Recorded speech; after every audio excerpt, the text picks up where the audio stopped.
Here's a shift worth noting. Better healthcare is care that meets patients where they are. United Health Group is bringing it directly to living rooms. This is a win for patients managing chronic conditions. And here's the interesting thing. By closing those care gaps, administering in-home exams, and identifying risks earlier, more diseases can be prevented and patient outcomes can improve. In 2025 alone, United Health Group patients received over 19 million home visits. Learn more at unitedhealthgroup.com/commitment.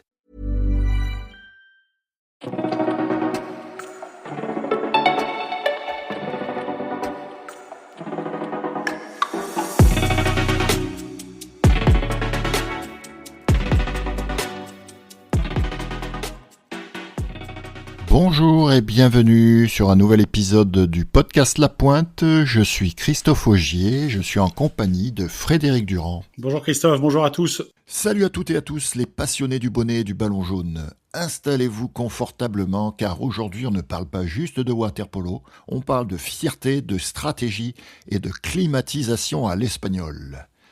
Dans cet épisode exceptionnel, on dissèque la magnifique victoire des Marseillais dans le bassin des Catalans. Le cercle des nageurs de Marseille a-t-il enfin trouvé la clé face à son bourreau Sabadell ? Entre les records de longévité de l'inoxydable Pietkovic, le hold-up de Split à 1 seconde de la fin, et l'armada hongroise du BVSC qui roule sur Oradea, on vous livre une analyse brute, sans filtre et avec cette expertise que vous ne trouverez nulle part ailleurs. Alors, Marseille a-t-il déjà les 2 pieds en demi-finale ? On débriefe tout ça et on finit en beauté avec un teaser bouillant sur la Champions League qui arrive. C'est le podcast qui mouille le maillot et c'est maintenant. Et juste avant de commencer, pense à t'abonner, ça ne prend que 2 secondes. T'abonner, ça nous aide beaucoup parce que plus on est nombreux, plus le podcast sera connu et plus nous pourrons le développer. Donc abonne-toi dès à présent sur YouTube, Spotify, Deezer ou Apple Podcast et n'hésite pas aussi à mettre 5 étoiles sur la plateforme. Tu peux nous écouter comme ça sur la route, en allant au boulot, en faisant du sport ou juste avant l'entraînement. Allez, c'est parti.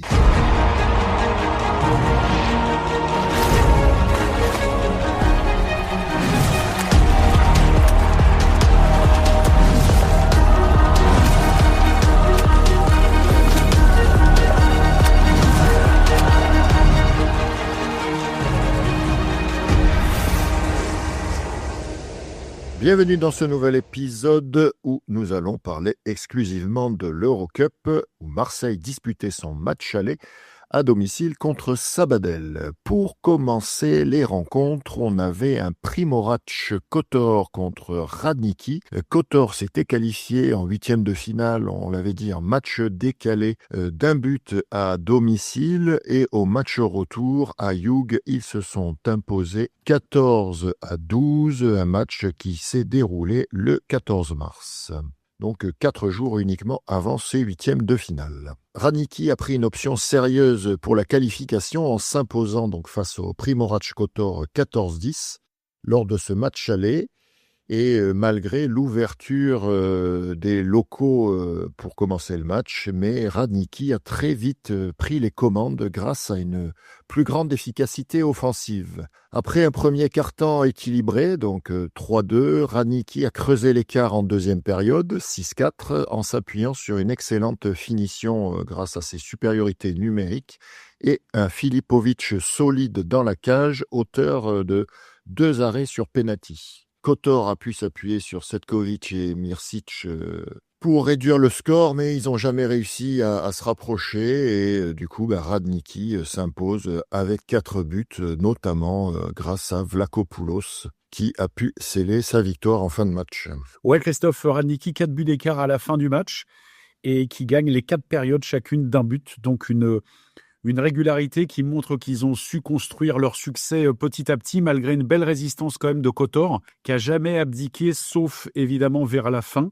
Donc le score était encore de 11-9 à 6 minutes du terme. Et puis le petit coup d'accélérateur final, l'expérience de Radnički, les ont portés sur un 12-9, 13-9. Et puis, celui qui scelle la victoire définitive, le 14-10 à 16 secondes de la fin, c'est l'inoxydable Duško Pietlović, 41 ans, qui n'en est pas à son coup d'essai puisque c'était son 3e but de la soirée. Donc, a bien complété la marque, comme tu l'as dit, avec Vlachopoulos et aussi Nikola Dedovic. Il faut savoir que cette équipe de Radnicki a mis quand même des moyens sur la table pour notamment faire venir un petit peu la colonie serbe qui a été championne olympique à Paris, puisqu'on compte 7 champions olympiques de Paris 2024, agrémenté de joueurs comme Vlachopoulos qui a quitté Novi Beograd, de Vapenski, le gaucher, et puis donc qui a réussi à arracher Andrea Peradenovic à Marseille. Donc ils ont des ambitions. Leurs ambitions, c'était d'abord de faire du mieux possible en Champions League. Ils ont été écartés de cette compétition-là et naturellement, ça en fait un des favoris logiques pour la victoire finale dans cette Eurocup.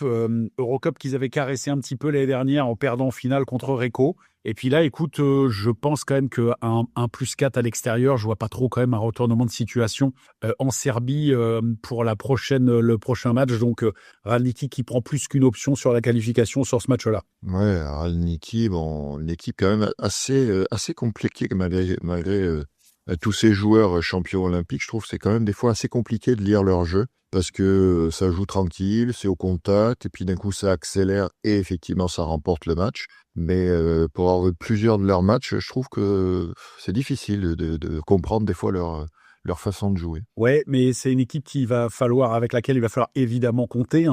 Là, ils ont un pied et demi vers les demi-finales. Donc, écoute, il faudra, on verra le match de Marseille après, mais il faudra compter avec eux. Et puis, plus on va s'approcher de la fin de la compétition, plus ils seront redoutables. Je suis d'accord avec toi. Des fois, c'est un petit peu compliqué à suivre, mais en tout cas, quand il faut gagner les matchs, ils sont là. Ils n'avaient pas tremblé contre Barcelone le tour d'avant en gagnant le premier match aussi à l'extérieur 15-10, tu vois, là ils sont à 14-10, donc ils font le job déjà à l'aller et puis ensuite ils vont boucler l'affaire au retour, mais s'imposer quand même de 4 buts à l'extérieur dans ces Coupe d'Europe là, arriver en quart de finale, c'est quand même une performance à souligner. Donc écoute, ils évitent le piège Kotor qui avait quand même éliminé Jug Dubrovnik avant, même si c'est pas le grand Jug des années d'avant, mais il fallait quand même le faire et gagner à l'extérieur comme ça de 4 buts, c'est à souligner et je vois Radnicki dans le dernier carré. Bien évidemment. Ouais, une équipe qui était en finale l'année dernière contre Recco, qui avait perdu, mais voilà, une équipe très expérimentée. Deuxième match, BVSC recevait Oradea et pas de suspense, hormis la première période, on va dire, dans ce match. BVSC qui s'impose 14-8. Et malgré un bon début de match d'Oradea, grâce à son gardien Dobozanov qui a stoppé 2 pénaltys de façon consécutive, les Roumains qui remportent la période 3-2, et BVSC qui avait éliminé le Vasas au tour précédent a réussi à remonter grâce à Xapo qui inscrit un doublé avec des buts très importants, a permis de relancer son équipe. Et qui, grâce à une solidité défensive en fin de match, a permis de s'imposer plus que facilement, donc avec 6 buts d'avance, et prenant ainsi une sérieuse option pour la prochaine étape. Et on a eu, comme le match précédent aussi, parce que Filipovic, on l'a dit, avait arrêté des pénaltys, là aussi on a eu Dobozanov, je l'ai dit, donc il avait fait 2 arrêts, et aussi le gardien du BVC, Djabjas, qui a été impérial dans ses buts en deuxième quart-temps.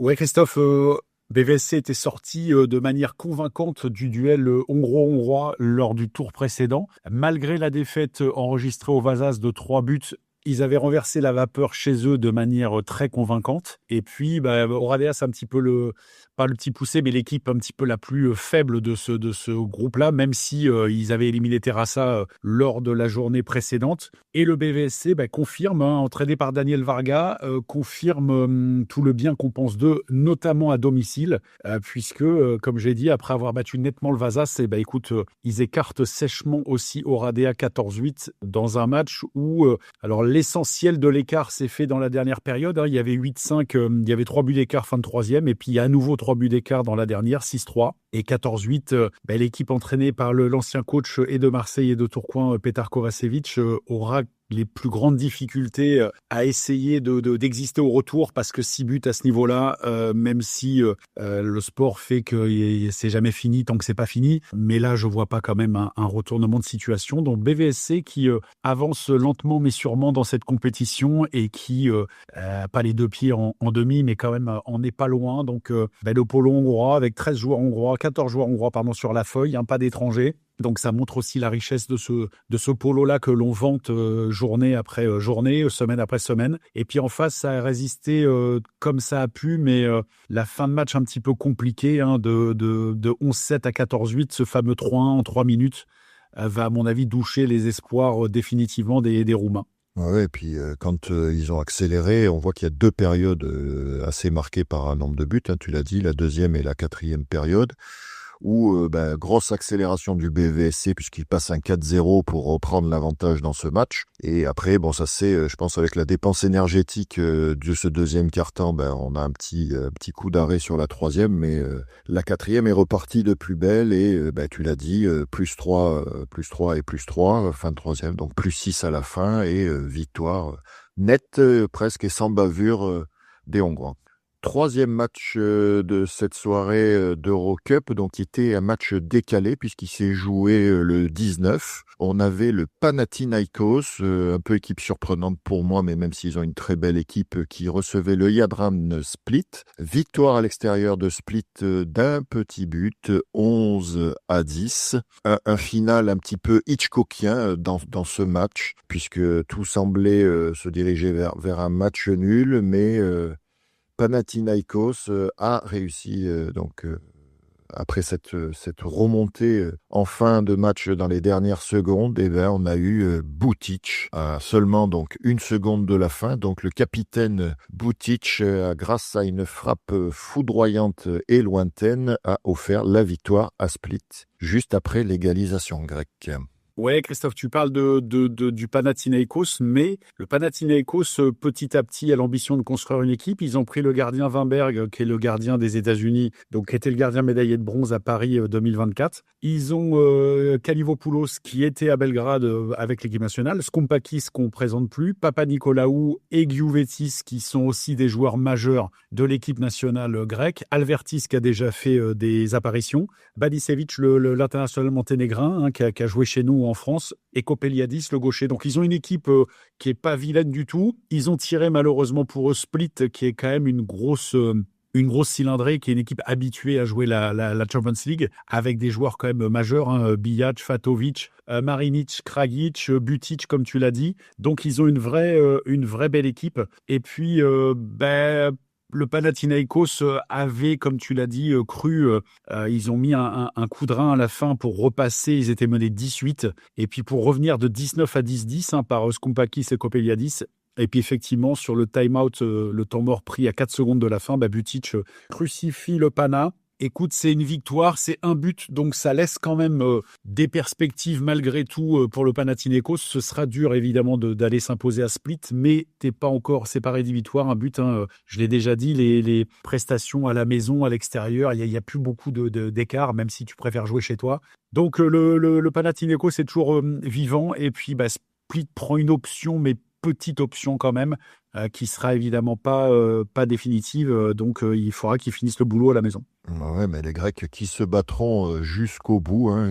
Son entraîneur le disait, Dimitris Mazis, qui disait donc nous ne sommes pas favoris, mais nous avons montré que nous étions très proches d'eux et qui se battront donc jusqu'au bout en Croatie. Rappelons que le Pana avait éliminé le Jadran Ercegnovi au tour précédent. Oui, et puis il avait fallu se défaire de l'Arménie aussi en poule, ce qui est pas évident. Ils ont subi un petit peu la loi d'un joueur qu'on a connu dans d'autres championnats, Dusan Matkovic, qui met 5 buts sur ce match-là. Écoute, les jeux sont ouverts avec un ballottage favorable évidemment pour Split, mais écoute, tout reste à faire, et pour moi c'est du 60-40 sur le match retour. Ouais, Un match qui sera très probablement serré, effectivement, au match retour. Et dernier match de cette soirée, le plus important pour nous, Marseille qui recevait Sabadell et Marseille qui a pris sa revanche avec une belle domination offensive puisqu'il s'impose 17-12 dans la piscine des Catalans. Donc rappelons que les matchs précédents contre Sabadell s'étaient soldés par 2 défaites très frustrantes pour Marseille puisque ça les a fait sortir de la Ligue des Champions. Et ils ont, dans ce match-là, repris l'avantage de belle manière, malgré un début de match timide où ils étaient menés 3-2, mais grâce à une belle série en deuxième période d'un 4-0 dans une piscine chauffée à blanc, ils ont réussi à reprendre l'avantage. Ils ont pu s'appuyer sur un très bon Thomas Vernou qui, dès le début, a su s'illustrer. Il marque 4 buts, dont un penalty en fin de match, et une belle solidité défensive sur cette dernière période notamment qui a permis à Marseille de prendre véritablement l'avantage alors que le score était de 14-12 et qui se finit, je l'ai dit, donc par un 17-12.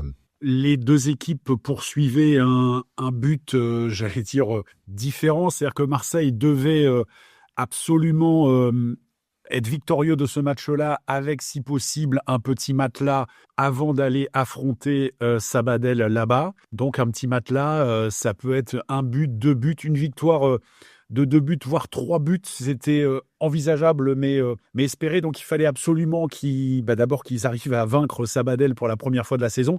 Et en plus qu'ils puissent avoir ce petit capital pour aller en Catalogne. Et puis Sabadell, de son côté, devait limiter la casse en cas de défaite. Alors soit revenir victorieux, ça aurait été le super coup pour eux, ou en cas de défaite, de limiter la casse et d'être, encore vivant pour le match retour. Quand tu te déplaces à l'extérieur sur le premier match, il faut absolument que tu préserves tes chances pour le match retour et que tu existes toujours. Là, quand même, -5, ça va être compliqué quand même pour eux. Alors, pour qui n'a pas vu le match, c'est un match un peu bizarre parce que 17-12, si tu as une lecture brute comme ça, tu te dis que ça a été un peu je vais pas dire une promenade de santé, mais alors qu'en fait, ça n'a pas du tout été le cas. Et bien souvent, Marseille s'est détaché plusieurs fois de 3 buts. Donc 7-4, 9-6, 11-8. Et puis à chaque fois, tu penses qu'ils ont fait le plus dur. Et écoute, en face, ils n'ont jamais lâché. Ils se sont à chaque fois remis dans la roue du cercle, à tel point qu'on se demandait si le cercle allait finir par l'emporter, finir par les décrocher irrémédiablement. Ils reviennent à 11-10, à 6-30 de la fin du début de la fin du match, pardon. Et puis petit à petit, Marseille a remis un petit coup de collier et surtout, Sabadell est resté, on va rentrer dans le détail après, mais Sabadell est resté muet sur les 4 minutes 30 de la fin du match. Donc, ils marquent leur 12e but à 4,34 de la fin. Et puis ensuite, ils marquent plus du tout. Et en plus, ils encaissent 3 buts. Donc, on passe de 14-12 à 17-12 dans un match, haletant, vivant, où Marseille a été courageux et a été, pragmatique et remporte une victoire qui, à mon avis, je veux pas leur porter la guigne, mais je vois quand même pas Marseille chuter de 6 buts à Sabadell. Donc Marseille a pris une très sérieuse option quand même. Quand c'est d'autres équipes étrangères qui gagnent de 5 buts, on dit que l'option est très probante. Et puis là aussi, c'est pas parce que c'est des Français. Alors évidemment, comme on a des espoirs placés sur eux, on est plus dans la crainte. Mais Marseille a fait une vraie perf. Et écoute, ils iront en Catalogne avec c'est plus qu'un matelas, 5 buts.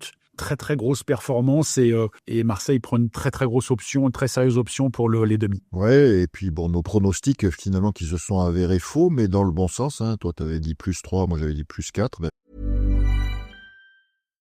Soccer fans, get ready. TNT Sports features the U.S. men's national team squaring off against top global competition with high stakes and high drama. What a moment! What a strike! See who makes their case to join the roster to represent the Stars and Stripes. USA is taking on Belgium on Saturday, March 28th at 2:30 p.m. Eastern. USA versus Portugal, Tuesday, March 31st at 6 p.m. Eastern. Live on TNT and HBO Max. United Health Group is simplifying healthcare by investing in tools to help patients know more and pay less. These tools help patients find providers and compare costs and save hundreds of dollars annually. Learn more at unitedhealthgroup.com/commitment. Finalement, c'est plus 5, donc c'est encore mieux que ce qu'on espérait. Le pronostic est bon, Christophe. Le pronostic, c'est de dire qui va gagner. Après, l'écart, c'est pas tout à fait le pronostic. Ah, mais sur l'écart, je parlais plus sur l'écart. Mais... Je sais, Thibaut. Mais moi, ce que j'ai trouvé très intéressant dans ce match, alors déjà, j'ai trouvé qu'une équipe de Marseille physiquement mieux, parce que plusieurs fois, ils ont pris vraiment l'avantage physiquement sur les Espagnols. Une marque assez répartie, puisqu'on a Hugo Krousilla 1 but, Vladan Spajic 1 but, Thomas Vernou 4 buts, je l'ai dit, Drazovic 3 buts, Alexandre Boué 3 buts, Marion Vernou 1 but, Michael Bodegas 1 but, Kalogeropoulos 3 buts, donc quelques joueurs qu'on voyait un peu moins au scoring qui réapparaissent. Kalogeropoulos et Alexandre Boué, notamment, on l'avait dit, Alexandre Boué qui était bien ressorti de sa boîte dans un match facile là, contre le Pays d'Aix, je crois qu'il en avait mis 7, si je me souviens bien. Donc c'est important pour Marseille de retrouver ses joueurs à ce niveau-là, à ce moment-là aussi, parce que c'était un match pour, je pense, pour quand même bien se relancer, bien se rassurer, bien prendre l'avantage la psychologique, on le disait, puisqu'avant ce match-là, c'était plutôt Sabadell qui l'avait. Là, je pense que Marseille a remis les pendules à l'heure. Je pense qu'on a vu à Marseille, effectivement, plus conforme à son statut. Un peu comme aussi dans un match précédent, on a eu, comme le BVSC, la deuxième et la quatrième période qui ont bien lancé les choses, puisque Marseille avait fait 6-3, 6-3 sur ces deux périodes-là, après avoir un peu temporisé sur la troisième avec ce 3-3. Ouais, j'avais dit que je doutais fort, et j'étais sûr de ça, que Sabadell n'était pas très content du tirage. C'est pas parce que tu as battu une équipe 2 fois dans la saison que quand tu vas la reprendre une 3e fois dans un match coup près, parce que là, c'est des matchs à sanction, j'allais dire. Donc, je pense que Sabadell voulait quand même éviter Marseille. Et puis, on a compris pourquoi. Marseille reste une équipe quand les têtes sont bien, quand l'équipe est en forme et respecte un petit peu les plans de jeu et tout ça. Ça reste une équipe avec évidemment de la qualité à tous les niveaux, au shoot, dans la cage. Tesanovic a fait un match, il fait un arrêt déterminant à la fin sur la volée où tout le monde pensait qu'il y avait but. Il arrive à sortir ce ballon. Alors j'ai bien aimé, on va faire un petit peu du détail, mais j'ai bien aimé le match de Drazovic qui met un but magnifique à un moment donné où, alors certes, il y a une petite erreur de Loriot, mais ce fameux coup franc qui joue pour lui-même, il recule un peu et puis Loriot anticipe un peu une pause en pointe, il sort et il marque dans le but vide à 7-8 mètres, un but un peu surprise. Il a mis aussi ce shoot vers la fin, là où il a une fixation et la balle part un peu tout seul. Il n'a pas été récompensé. Il y a une erreur d'arbitrage, à mon sens, dans ce but dans l'aile 1 de plus, où l'arbitre annule le but pour donner une exclusion au poteau. Tu n'annules pas un but pour une équipe qui attaque parce qu'il y a une exclusion au poteau. Tu valides le but et tu laisses tomber l'exclusion. Tu peux pas sanctionner et enlever un but à une équipe. Enfin bref, donc il avait mis un super but là-dessus. Écoute, Thomas a fait du Thomas avec il y a eu pas un concours de shoot, mais les 2 shoots que met Cabañas, le premier, la lunette avec un bras qui part tout seul, une élasticité, une amplitude de geste, ça part très vite, très fort. Tesanovic l'a pas vu. Et puis, qui met aussi une diagonale, mauvais bras, poste 2, là, auquel a répondu Thomas, qui a mis un shoot à la Thomas, ce ballon où il monte en jambe sans fixer et il met un rebond diagonal. Et puis Thomas a été assez précieux dans le 1 contre 1, dans l'aile 1 ou 2 fois, il prend le ballon, ça passe tranquille, balle en main. Et puis le reste, j'ai bien aimé le début de match d'Alexandre Boué, qui ne doute pas, qui a mis ses 3 shoots, 3 buts d'entrée de jeu là, sur des zones plus pas si faciles que ça, parce que, alors certes, bon bras, mais avec un angle quand même réduit. Et puis, il n'y a pas n'importe qui non plus dans la cage. Loriot, c'est un bon gardien. Donc, tout ça. Et puis, Kalogeropoulos qui a mis des shoots importants au bon moment, des petits shoots qui te permettent, quand tu es un peu dans le doute, quand ça revient à -1, de repartir à +2. Donc, Marseille a fait un match sérieux, solidaire. Et de toute façon, il le faut à ce niveau-là. J'ai bien aimé, même s'il n'est pas présent au scoring, Gadamassi a été assez remuant devant. Et puis Mike, en bon soldat, a mis ce petit but sur la passe qui n'est pas évident du tout, La passe, c'est pas évidente et la finition non plus. Sur la petite passe que lui met Hugo au-dessus, là, il fait une volée on appelle une espèce de volée de revers, donc un but pas évident, mais qui arrive à un bon moment. Donc Marseille a fait un match très sérieux.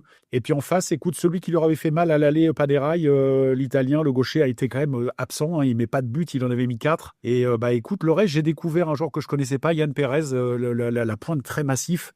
Non, Marseille fait un super match et écoute, on a tremblé un peu, mais finalement 17-12, je pense que ça suffira quand même pour le retour. Ouais, ça devrait effectivement le faire parce que remonter ces 5 buts, ça va être compliqué. Mais bon, c'était important, voilà, d'assurer ce match aller. Je pense que Marseille, voilà, quand on regarde le résultat final, l'a bien fait. Plusieurs fois, ils ont vraiment réussi à prendre l'avantage physiquement. Un match plutôt rassurant. Moi, je trouve aussi dans son contenu pour la suite de la compétition, puisque on sait que voilà, s'il passe ce tour, on aura des belles équipes ensuite aussi encore à affronter. Donc, s'ils veulent aller au bout, il faut qu'ils montent en puissance. Et peut-être que c'est le début et on recherchait un peu des matchs références. Peut-être que ce match-là aussi dans son contenu pourra véritablement servir à construire la suite, on l'espère, de cette compétition pour eux. Et juste avant de éventuellement te repasser la parole, Frédéric, assez rigolo aussi, c'est au niveau des fautes, on a presque le même score que le score des buts au final, 17 exclusions pour Marseille contre 14 côté Sabadell. Donc Marseille, voilà, qui a 2 joueurs qui finissent pas le match, donc Pierre-Frédéric Van Peperstraat et Marion Vernou-Romain avec 3 fautes dans ce match. Ouais, de toute façon, les défenseurs pointent maintenant, quand tu es dédié quasiment exclusivement à cette tâche, tu sais très bien que c'est difficile de finir le match. Ceux qui défendent en pointe, Andrea Denardi a pris 2 fautes. Et donc, dès que tu commences à défendre un petit peu en pointe, c'est compliqué de finir le match. C'est le cas aussi en face. Hein, ils ont Bonnet qui prend 3 fautes aussi. Est-ce que ce match laissera des regrets aux Marseillais par rapport à la Champions League? Parce que tu te dis qu'en fait, tu y étais quand même, hein, s'il suffisait de battre une fois Sabadell sur les 2 matchs. Mais bon, écoute, on réécrit pas l'histoire après. Moi, j'ai trouvé ça franchement pas mal, avec de l'engagement, de la solidarité. Et puis, je te dis, hein, Sabadell, c'est une équipe tenace, qui a rien lâché, qu'il a fallu décrocher à la fin. Je pense qu'il y a eu un petit coup de fatigue. Famera a pris 3 fautes. Il y a eu un petit coup de fatigue. Marseille a plus de rotation, de qualité en tout cas. Et ça compte, hein, dans un match de ce niveau-là, évidemment, ça compte. Et tu t'aperçois quand même que les équipes qui finissent le mieux les matchs, hein, 6-3 dans la dernière, c'est là-dessus que se joue la qualif, hein, le +3. Si tu étais parti en Catalogne avec seulement un +2, ça aurait été beaucoup plus compliqué. Et donc les rotations, la fatigue, on le répète journée après journée. Mais quand tu as 14 joueurs d'un niveau, je ne vais pas dire équivalent, mais quand tu fais rentrer les joueurs dits remplaçants et que ton niveau d'équipe ne s'écroule pas, c'est souvent là-dessus que tu gagnes les matchs. Tu n'as pas de rupture de niveau malgré les rotations. Et donc ça, c'est très important. J'étais convaincu, hein, je suis convaincu depuis le début par le potentiel de cette équipe. Et maintenant, écoute, maintenant que tu es quasiment en demi, ça se jouera vraisemblablement. Alors, à la différence des 8e de finale, là, il y a quand même des quarts de finale qui sont très, très, quand même assez décidés, hein, parce que Marseille fait +5, Radnički fait +4 à l'extérieur. Et le BVSC fait déjà +6 à la maison. Donc, on a quand même, à part le match du Panathinaikos, on a 3 matchs qui ont quasiment rendu leur verdict. Et je pense qu'on retrouvera tout ce petit monde en demi-finale. Et puis après, tu sais, demi-finale, tu oublieras vite après l'élimination en Champions League. Hein. Moi, je le répète, mais il vaut mieux gagner l'Eurocup que de finir 4e ou 5e de la Champions League, bien évidemment. Donc Marseille a des ambitions, Radnički aussi, Yadran Spitz s'en laissera pas compter. Et puis, écoute, on verra un peu ce que ça donne, mais les Marseillais m'ont fait plaisir, m'ont rassuré. Et puis, je pense se sont rassurés aussi. Et ils sont en forme au meilleur moment. Ouais, match retour donc prévu le 28 mars pour tout le monde. Il me semble avoir vu, mais là j'ai pas l'info, que le match Sabadell-Marseille est un petit peu un horaire particulier. C'est pas à 19h, je crois que c'est plutôt dans l'après-midi. Donc restez connectés sur les réseaux pour connaître l'heure. Peut-être qu'on le mettra un petit peu aussi sur nos réseaux sociaux. Voilà, Marseille qui, je pense, a fait l'essentiel, a mis 4 orteils peut-être ou un pied, on va dire jusqu'à un pied en demi-finale. Voilà, match retour pour mettre le 2e pied. Sabadell, c'est une équipe vaillante, courageuse. avec une base, j'allais dire, arrière entre Averka, Cabanas, Panerai, Larsen aussi, l'Américain. Il faudra faire attention, mais écoute, le danger vient de moins de joueurs quand même chez eux qu'au cercle. Mais j'ai été impressionné quand même par la qualité de shoot. Les deux shoots de Cabanas quand même, avec une vitesse de bras et un relâchement, quoi. C'est ça qui est impressionnant parce que il peut faire une passe, il peut donner, et dans le même mouvement, ça part à une vitesse avec une super trajectoire. Très, très bon joueur, mais ça suffira pas. Marseille va se qualifier et j'en suis ravi. Oui, moi aussi. Juste un petit point avant de se quitter, Champions League, puisque cette semaine sera une semaine européenne, puisque les 24 et 25 mars, il y aura deuxième journée de la Champions League, donc du tour de quart de finale. Donc on aura Olympiakos Brescia à 18h30. Ouais, Christophe, Olympiakos qui sera dans l'obligation de l'emporter chez lui. Je dis bien l'obligation parce qu'ils ont déjà lâché des points sur leur premier match à l'extérieur. Ils ne pourront pas se permettre de perdre Brescia à la maison. C'est très difficile de commencer une campagne européenne, un petit championnat comme ça, à 4 avec 2 défaites d'entrée de jeu. Donc, obligation de gagner pour Olympiakos à la maison contre Brescia. Ça ne sera pas facile. Brescia est une équipe pénible. Deuxième match, Barceloneta qui reçoit Belgrade. Donc, tu viens de le dire, puisqu'Olympiakos avait perdu son premier match remporté par Belgrade. Donc, on sait que c'est une équipe aussi rugueuse avec un très bon gardien. Moi, j'aime beaucoup ce gardien, là, Glusac. Match pas forcément évident pour Barceloneta, mais qui devrait s'imposer quand même chez lui, je pense. Ouais, si Barceloneta venait à prendre 3 points nouveaux, plus les 3 points qu'ils ont glanés sur la première journée à l'extérieur, ça ferait déjà 6. On rappelle, on en avait parlé au tour précédent. Avec 9 points, t'es pas sécure. 10, tu commences quand même à... C'est très rare quand même de pas se qualifier en ayant 10 points. Donc si Barceloneta venait déjà en prendre 6 au bout de 2 journées, ils auraient fait 60% du chemin. Donc je pense que Barceloneta va l'emporter et Barceloneta se qualifiera, je pense, pour le Final Four. Le lendemain, on aura donc le petit poussé Hanovre qui recevra l'ogre presque donc hongrois de Ferencváros. Ferencváros qui avait perdu aussi son premier match assez lourdement contre Recco. Donc il y aura à cœur de se racheter dans ce match et pour moi il y a vraiment pas de suspense dans cette rencontre. Je crains que les Hongrois ne fassent payer aux Allemands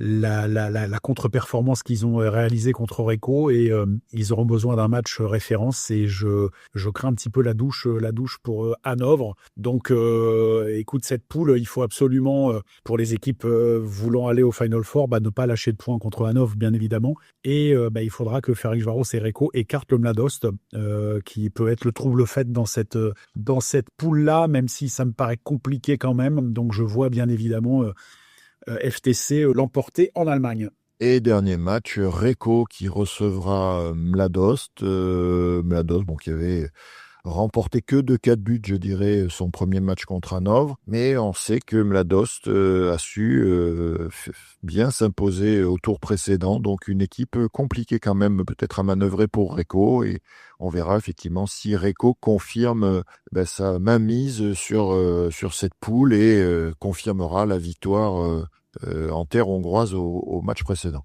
Ouais, écoute, gagner de 4 buts à Ferencváros pour la confiance, quand même, c'est un boost énorme parce que des fois, dans les matchs, pour un coach, tu vois, tu peux t'appuyer sur quand tu es obligé de, je vais pas dire rassurer ton équipe, Recco a pas besoin d'être rassuré, mais tu peux t'appuyer sur des succès quand même majeurs comme ça. Gagner de 4 buts à Ferencváros, c'est un sacré exploit quand même. Donc, des fois, quand il y a des périodes un peu de moins bien ou de doute, tu t'appuies là-dessus et quand t'es joueur, quand tu sais que t'as été capable de gagner de 4 buts à Ferencváros, tu peux t'imposer évidemment contre le Mladost à la maison. Et je pense que Recco, au même titre que Barceloneta, bonifiera cette victoire à l'extérieur de la première journée par une victoire à la maison qui l'amènera à 6 points. Et Recco, je vois pas trop de crainte pour Recco, fort de cette victoire-là à Budapest, d'aller rejoindre le Final Four. Je suis pas inquiet pour eux du tout. Oui, il n'y a pas trop d'inquiétude non plus, mais bon. On verra ça puisqu'on aura du coup la semaine prochaine un très gros épisode sur une grosse page européenne entre la Champions League et l'Eurocup. Rappel des dates, 24, 25 et 28 mars pour les matchs européens et on aura aussi nos championnats français, notamment l'élite, à commenter. Voilà, épisode 100% Eurocup cette semaine. On espère que vous avez passé un bon moment en notre compagnie et on se donne rendez-vous la semaine prochaine. Et en attendant, je vous invite aussi à découvrir l'épisode spécial qui a été fait pour soutenir une association qui s'appelle Play International, où je recevais la responsable de la communication de cette association qui voulait découvrir un petit peu autre chose que le waterpolo. Écoutez l'épisode précédent. Sinon, rendez-vous la semaine prochaine. À bientôt. Merci, ciao. Allez, le cercle. Few things are as uplifting as the greatest moments in sports. And nothing brings us together quite like Team USA at the Olympic Winter Games. From NBC Universal's iconic storytelling to the innovative technology across Xfinity and Peacock, Comcast brings the Olympic Games home to America, sharing every moment with millions. When Team USA steps onto the world stage, we're not just watching, we're cheering together. This winter, we're all on the same team. Comcast, proud partner of Team USA. N'hésitez pas à nous laisser vos commentaires. Si l'épisode vous a plu, vous pouvez noter l'épisode, le partager et pour ne pas manquer les prochains, pensez à vous abonner. À très vite sur La Pointe.